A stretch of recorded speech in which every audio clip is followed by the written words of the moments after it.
Welcome to the India Joy Influencer Con 2021.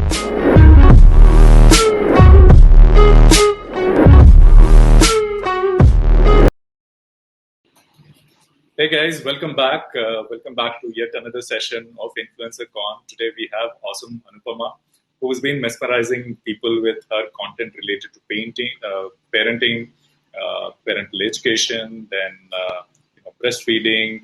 I think all the tips related to what is really required for a mom or yet to be mom or parents who are having challenges. And I've been going through your post, Anupama.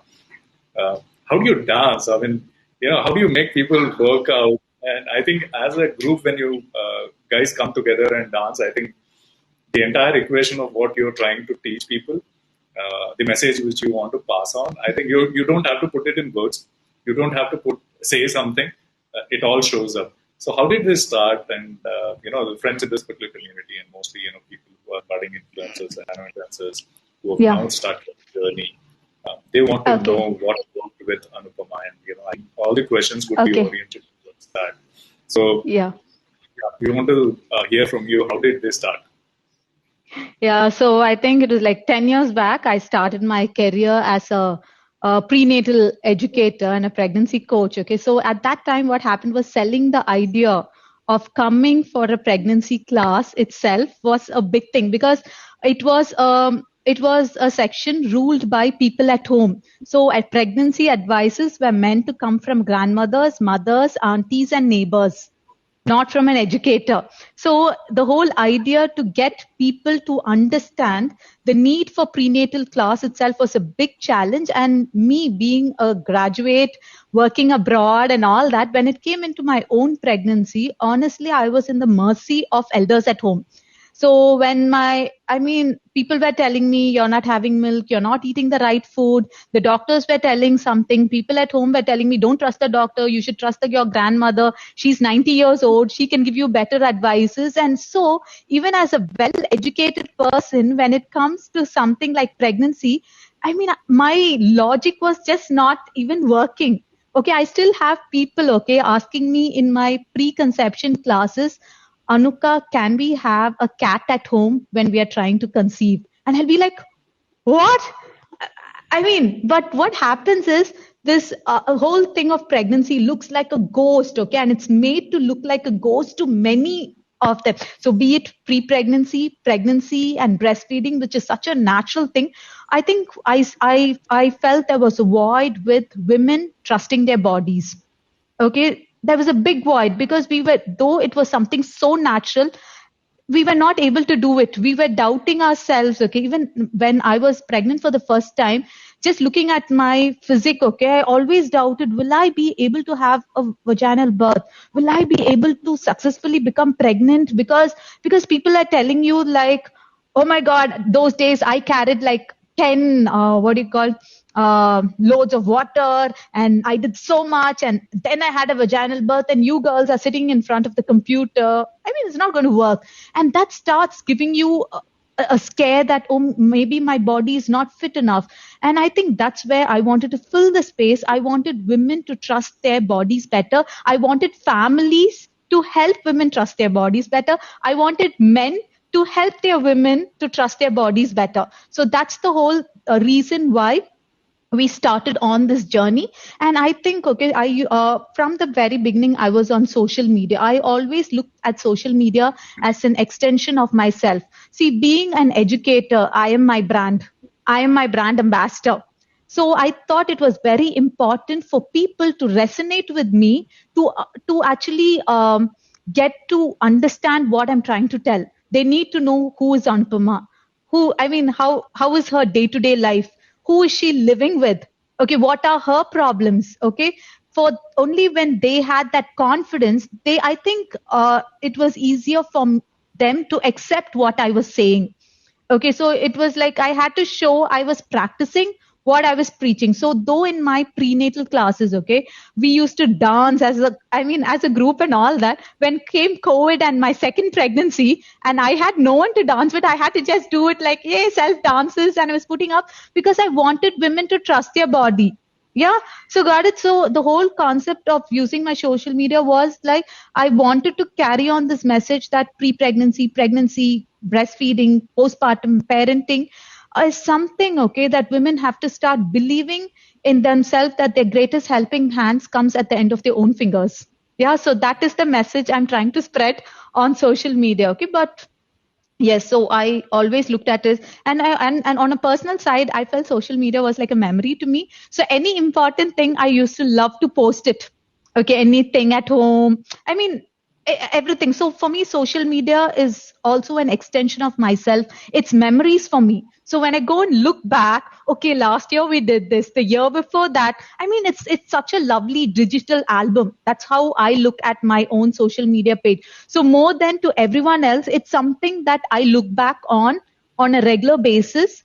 Okay, so to look back on memories, to look back, I write a lot of things. Okay, so to look back and content, I mean, to look back at my own journey and resonate, I use social media for all of that. So that's how I really started off with social media, being from a small town in Tirupur, where like only celebrities were on social media. So people could not understand, like, why is this girl all over the place?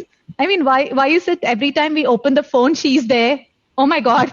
I mean, this is not supposed to be happening. So that's how my journey was actually. Yeah. Yeah. So with respect to creating our own, photo album or memories, I think we both are in the same page. I also believe that that's the reason I post. I don't want to post for people making feeling jealous about what I do, but it's more like the auto memories, my family, girl. Yeah. There's this journey. Somebody who has to look back as to how was Ravi's journey. That's all there, digitally Yeah. captured. So Anupama, tell me frankly, you were talking about, moms or wannabe moms hesitant to come because it's the generation or till date it was mothers or grandmothers giving the coaching on that as to what should be done. So who was the first person who believed in you and trusted and took your training program? Sure, the first person, first client, or the first mom who trusted in your coaching and took things forward. Do you know Yeah. remember the name and how was that Yeah, yeah, experience? yeah. I had like my very first batch in Tirupur had three students. Okay, so I was internationally certified and all that. So I had this big advertisement that I am internationally certified. And I had I mean, my class was opened by one of the most reputed hospitals chairman. Okay, so I was under the impression that I'm going to have like, okay, I mean, we've done a big show. We've opened. So now comes everyone is just going to walk in. And I was so surprised that, okay, no one wanted to even learn about pregnancy and be it whoever. I mean, my grandmother's much more educated than you was the thing that the society wanted to tell me. So at that time, it was very tough because the initial years itself, okay, so it started off with 2 clients a batch, 3 clients a batch and all that. And I still very much remember, okay. And I think, see, for me, every client, okay, was my biggest advertising agent because everyone who came, okay, they went and spoke more about it. And I still remember my very first batch, okay, had just 3 people, but they were the most loveliest women. And one of them was a second time mother. So when she came in and there was a lot of things that she did not know, I mean, it actually, the word spread. Okay. And what happened was like, I mean, and Tirupur is a very small, close knit place where you know everyone. So when someone comes, okay, her friends, relative, cousins, everyone come to you.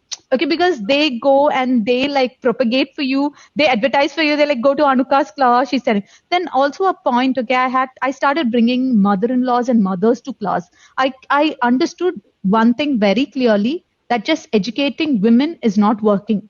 So I had to start educating mothers, mother-in-laws, and the girl's husband, the dads. And I think that's when things really started changing, because when mothers and mother-in-laws came in and they understood, yes, I did not know so much. Oh my God, you spoke for 3 hours. And honestly, I learned so much. And when they went on to their walking set, I mean, they have that yoga group and all that, like, okay, I mean, she is telling something that we don't know. I mean, and our girls are actually handling pregnancy and so many things better. after the classes. They're doing so many things. Even when I get scared, my daughter, she's very brave. She's handling the child so well without a nanny and all that. I think that's how it started off. Okay, so I had to prove it that yes, information is empowerment, and when you have the right information, I mean, you can actually go through this more bravely, and it's not something you really have to get scared about. So I think I filled the void with my first few batches, and that went on. It took some time because the concept itself was new, no? Like, see, it's not a sari shop. It's not something that everyone wanted, or not something everyone was using. So this was a concept it was very new to learn about something that it was supposed to be only family oriented from a non family person who was much younger. Okay, so for people at home to accept that you're going to this person, she's so young, and you want me to take in all the advices she gives in comparison to my age and my journey and my experience was a challenge. And I think my first few batches, okay, actually the way they went on to labor and in the hospitals, okay, they were not screaming, yelling and shouting. In fact, they were doing breathing techniques, and doctors were looking at them, okay, what's happening? I mean, we are used to people screaming, yelling. Here you're doing something, you're calm. And I had doctors coming to class later on. Okay, one of the doctors told me, like, I see your patients always quite manageable during labor. That's what triggered that, okay, if anytime I get pregnant, I should come to your class. And few years later, she joined my classes. So I think that's how it was only purely word of mouth at that point. So we have some questions. I think Savitri is asking, what does Vriksham Foundation do? You know, and what process behind okay, so yeah. So you're asking, I mean, Vriksham Foundation is an NGO. So you want me to talk about that, or you want me to talk about Vriksham Pregnancy Care Education? So what is the thing? So you wanted me to talk about Vriksham Foundation. I mean, we actually, we do a lot. We work, one of our primary projects is breast milk donation. Yeah. So which itself is a very new concept. So see, the thing is like, babies in the NICU, for a day, they just require like around 30 ml of breast milk. Okay. And see, when you can donate breast milk to babies in the NICU, it can take a long way. See, we have a lot of excess milk. Milk is something, okay, the more milk comes out, more milk is produced. It's like an Akshaya Patra. We never go wide. So here we are telling women, okay, you're not making enough milk. And here when you are able to donate, okay, and this is like a one-time thing. You can do it only in one part of your life. It's not like blood donation when you can do it at any age, any time and all that. So it is only in one part. And these babies, okay, they thrive very well when they are given breast milk rather than formula in the NICU. So I am an active donor also. So during my, so right from my pre-pregnancy days, okay, I've been like into breast milk donation and propagating breast milk donation and all that. And after that, when I became pregnant and after I had the baby, I've been actively donating milk. So that is one of our primary projects that we do in Vriksham Foundations. Okay, actually it's Anu Vriksham Foundation. That's we do a lot of funding to breast milk donation projects, and we try to use my social media to create an awareness in such things. Okay, so everything regarding pregnancy and all that comes as a part of that foundation. So, whereas Vriksham on the other side, okay, completely focuses on preconception programs, pregnancy programs, postpartum and breastfeeding programs. Yeah, so that's what is our core. Super initiatives. Thanks for doing that, Anupama. Somebody has to kickstart this. Yeah. So what are the challenges you face during this journey? Because some of these conversations are not a common conversation you have in public or you see on social media. So, I'm sure this journey was not just a quick walk. Yeah. So what are the challenges you face? There was a lot of criticism. Okay. And also, okay, and it did not go well. Okay, because I told you, when I see now social media is like anyone and everyone can be on social media. It's something now very acceptable. But when I started on social media years back, I was telling, it was raising a bro. Why is this girl on social media? Why is she dancing in front of everyone? Okay, she's not an actor. I mean, no decent girl from a good family will be doing this. Okay, and I wanted to break the boundary. See, from the community where I came, okay, entrepreneurs were rare. Women entrepreneurs were rare. So yes, women could work as long as they were helping their husband in whatever venture. So that was the concept that was happening in my small town. Yes, after marriage, okay, if you're working, you're helping your husband. So that is a concept. I mean, but when you're starting something on your own, it was like, I mean, her husband is well off. And why she has to do all that instead of looking after the kids? Why is she wasting time and doing all this? So that was the thing. And social media flared up everything else. See, being a women entrepreneur itself, the society was not able to accept, because it was at that point looking at me like, okay, instead of taking care of a child, she's doing something. I'm telling you, no, this is in a small town. This is not in Chennai or what you call Bangalore or something where every woman is working and all that. It's not happening here. So it was very, very, very difficult for us to be a women entrepreneur and to start something on your own. Okay, you don't want all your degrees to get wasted in a kitchen sink, right? Just to prove that point was very difficult, because from the community where I come, wedding degrees your education degrees were for your wedding cards. Okay, so it was for the prospect of getting a good groom. So your BE, you'll get a BE groom. Okay, so your BSc, maybe you will get an MSc. Okay, your MBA, okay, you will get an MBA equivalent. Yeah, so that was it. But after that, no one wanted you to work or anything. Yeah, it was more like, yeah, for the sink alone. So it was very difficult to prove, okay, that I wanted to be an entrepreneur first. And second, social media made it even more worse, because it flared up a lot of controversies in my own society. Okay, your daughter-in-law is dancing. I saw her on the phone. Okay, and my in-laws are like, they don't know anything about social media. So initially, the situation at home itself was very tough. Okay, like every now and then my mother-in-law, father-in-law goes somewhere and they will have some tidbit about me. Oh, your daughter-in-law is doing this. Oh, I saw her on social media. Oh, yeah, yesterday only she posted a picture. Yeah, I saw him playing your kid. And they're like evil eyes. Oh my God, she's putting everything what is happening in the family. Every time she dresses up, she's putting it on the social media. She's trying to show off. Oh, she's doing this. Oh my God. Okay, just leave it. I was trolled by people, not like virtually and all, very much upright in front. So that was the biggest challenge at that point. And to be very honest, my husband was a big backbone there. Okay. And days like I even thought of giving up and all that, he'll be like, come on, no.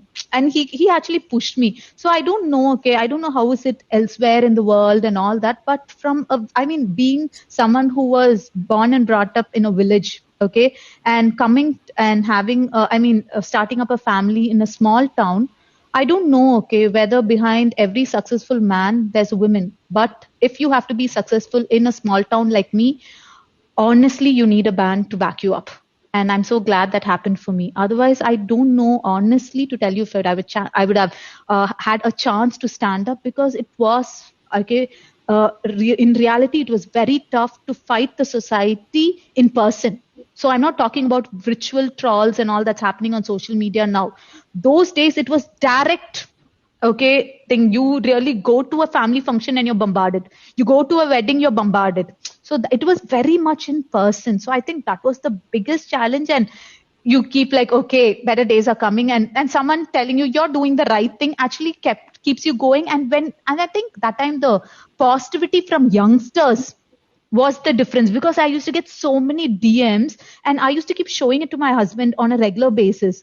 So those DMs in the initial days made a big part, because I always felt, okay, there is some people who need my help. See, this girl, okay, she told me like, okay, Anuka, yesterday I got a message, okay, from someone in Malaysia, and she was like, when I come back to India, I want to visit two places. One is the Garbharaksha Ambikai temple, and second, I want to see you. And I was like, oh my God. That is the difference. Okay. And I think people like that every day I meet people like this, and I think they like fuel my journey on social media, honestly, behind everything else. We also have some compliments coming in. Aparna Pavan is saying her content is really amazing, and I like regarding breastfeeding topic. It helps me when I am having baby. Okay. So thank you, Aparna. And my next question. So What's your approach when you make the content related to sensitive topics, which this will trigger some resistance or repercussions? Yeah. So how Yeah. what's your approach? Yeah. So even, okay, see, not only like when it's sensitive topics, some topics are sensitive to your own self. I still remember, okay, I was doing this reel, okay, on not about drying underwear in the bathroom, okay, and my brother was filming the reel, and he was like, "Are you sure you're going to post this? I mean, are you sure?" Okay, and then there was another reel where I was showing my panties bleached, and like, you really want to film this? Are you sure? So I see. I just think one thing: your confidence, the way you carry it out. Okay, the way you see it, and the way you see it, people will look at from the same view. Okay, a lot of times. So the majority, okay, when you don't look as a sensitive topic, like, hey, I'm going to talk to you about a sensitive topic. Come on, don't let's make it a big issue. And when you start off like that, yes, it'll cause more eyes. But when you just, keep your head straight, your shoulders back, and you say, yes, this is happening, and I'm confident about showing this on social media. Okay, I think it resonates when this woman, yes, this is happening inside me. I am Anupama there. Okay, that's when it rings a bell. So I think when it comes to sensitive topics, I always follow a very straightforward approach and a very confident approach. Okay, so I think that's where it makes. See, sometimes what happens is like first 2-3 comments can even be bad. Okay, that's when you should not like, oh my god, let me remove it. Okay, should keep your calm. Sometimes I don't win when I put something like that. Okay, for the next 1 hour, I don't even touch my phone. Then afterwards, I go like a little cat and open. I look at the like, and then okay, yeah, okay. So it's okay. It's going on well. So sometimes, okay, I don't win. If there are too many negative comments, I don't read beyond that because I don't want to lose my sanity. Because everyone, okay, let's be very honest, okay, everyone cannot resonate with everyone. Yeah, so you cannot be always the good one. It doesn't happen practically. Yeah, so sometimes, okay, I think it is okay for people. Okay, see, sometimes they will be completely opposed to you. So initial days I used to get very traumatized with things like that, but I think later on I just learned one thing, that you need to keep your cool when things like that happen. It happens. And see, and one thing is, don't flare it up. That is one lesson I learned. Something negative comes, keep your cool. It goes off, people forget it the next day. You flare it up, you trigger a chain reaction where people will keep remembering it every day for the next how many ever days you're flaring the context. Oh, you know why I put this up? Actually, I never meant this to happen. I actually thought like this, and only then I put this up. Oh my God, these people, how can they be so mean to me? I am a girl and I have a baby. How can they treat me like this? So again, it flares up a lot of multiple unnecessary reactions. So sometimes I just leave it and carry on. So by the time you come with your next content, people forget about this and I forget about that. So I don't go back to all the other comments and see what everything else happened and all that. So it actually helps you to have a clearer mind and go forward in your journey on Instagram. Yeah, I think that is a big thing I want to tell future Instagrammers, okay, because this is surely going to happen. So, don't take it very personal and just move on. I think that is very, very, very important, especially, okay. And I told you, do it confidently. That is very important when you're talking about sex or anything, okay, that can cause a controversy because people are not used to people talking about it. See, if you are confident, you do your research and you're confident about your context, then you go ahead with it. Yeah, I think that is very, very, very important. Yeah. Good suggestion, Anupama. So how do you make sure that the content that you're creating resonates the right audience? You might have a lot of followers. So how does what's been your observation? Yeah, so my observation, okay, has been like, I see that my followers, okay, so my audience, to this crowd, okay, I know what their want is, in the sense like they are just people like me. Okay, so I mean, everything like what I go through, they've gone through it or they're going to go through it. So basically, my content, okay, are not random topics that are just in books. It's day to day life. See, I make content, then I face day to day life. In day to day life, suppose I'm writing about something about patriarchy. It should have happened on my own dining table. In 2 3 days, it will come as a post. Yeah. So mostly my posts, okay, are what happens in my own life. Okay. And difficulties that I see women around me facing. So sometimes voices of people like, Anuka, this is happening. And I like, okay, I should write about this or I should make a reel about this. Yeah. So that, see, a lot of times, okay, it is an extension of my classes because sometimes my own students tell me, Akka, if you make a post or reel about this, at least I can show it to my husband or my sister-in-law who keeps nagging me that this is wrong. Okay. So can you make something that I can always show, see? Anuka has also told the same thing. So I don't think we do have to bother about this. So that was one of the reasons. So I make it like an extension of my classes. The information my students are struggling. I mean, things my own students are struggling with later on with family, society, and all that. So that's how my content is mostly based on. So that it resonates, and I feel. I mean, it should be something that you are able to relate to. My own postpartum, my own. See, so it is more of an extension of me. So in that way, I'm more confident about the content. Okay, because I know how I felt. Okay, and I put it out in words. So I think that is very important. Okay, instead of like randomly doing something, if people can look at it as an extension of you and relate with it, I think that's the. I mean, that's the most important key. Okay, for people to, so you should have experienced it for people to resonate with it. So I think it makes a whole lot of difference there. So we have Yashaswini who's saying hi Anu Akka. So that's a compliment for you. She's saying hi. Anupama, the last question, because we just have 1 minute for this session. So what's the suggestion you have for budding influencers? You know that the nano influencers, micro influencers, and people who are watching this, they're basically aspiring Yes. to be an influencer. Yeah. So what is the So key my takeaway yeah. you can do? So my first thing is be consistent with your content. Okay. So see, initially, okay, there will be posts, there will be things, okay, that will not go as you expect, but don't let that pull you down. So I think that consistency. It's not like we heard the story, you dig one well, then it's not happening. Dig the other well, then that doesn't work on Instagram. So being consistent is very, very important, and I think that is one of the very important things that I would tell fellow grammars. And also, okay, one more thing is like when it comes to criticism, okay, you have to be very what do you call take it in a positive side, okay, because there are days it's going to be really down, but you have to move on. So please learn to move on when things, don't think that's the end. You can move on. Yeah.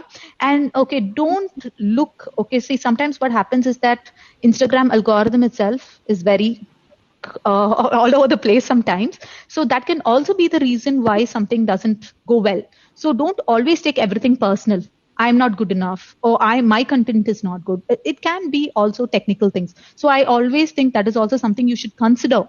Okay, on how the algorithm works. So doing some back work on that will also make some difference. Okay, so you have to understand, okay, what goes on, what type of post people like. Okay, so you go and see 10 pages and see what do you like in their page. I mean, what sort of content you reach out to. So try to put that sort of content. Okay, what resonates with you. Okay, I think that is easier than going just seeing, I mean, what do you call, seeing random people doing random things and trying to do that. If you have a liking to something, try to do that same thing. That's easier. Okay, so that you are, I mean, I think it should, Instagram should be an extension of you. So it's easier that way to keep the content real and all that. So that's what I would say, all budding Instagrammers out there, to keep it real, to keep it as an extension of you. I think that's very important. Thank you. Thanks a lot, Anupama. We have more compliments rolling in. Anu Akka content made. Anu Akka's content made my breastfeeding journey an amazing one after a hard struggle in the beginning. Virtual hugs to you. So, Thank you. that's from Sanjana. And, Kakali Pal is saying, hi Anupama, you are so amazing and inspiring. So Thank you. Again, thank you for sharing these compliments on this live chat. Thanks a lot, Anupama, for sharing your time, and these Yeah. inputs would definitely help aspiring influencers. So do check out for more sessions tomorrow. We have very exciting sessions lined up tomorrow from afternoon to evening. Don't miss them. And all the best, Anupama. Keep doing great efforts. Yeah, thank you so much. I think we need people like you who take that first step and set the stage. And I'm sure there are a lot of people who are following that, but you will always have this confidence that you were the first one. So thanks a lot for doing that. Thank you, friends. Have a great evening. Thank you, Anupama. Yeah, Goodbye. bye.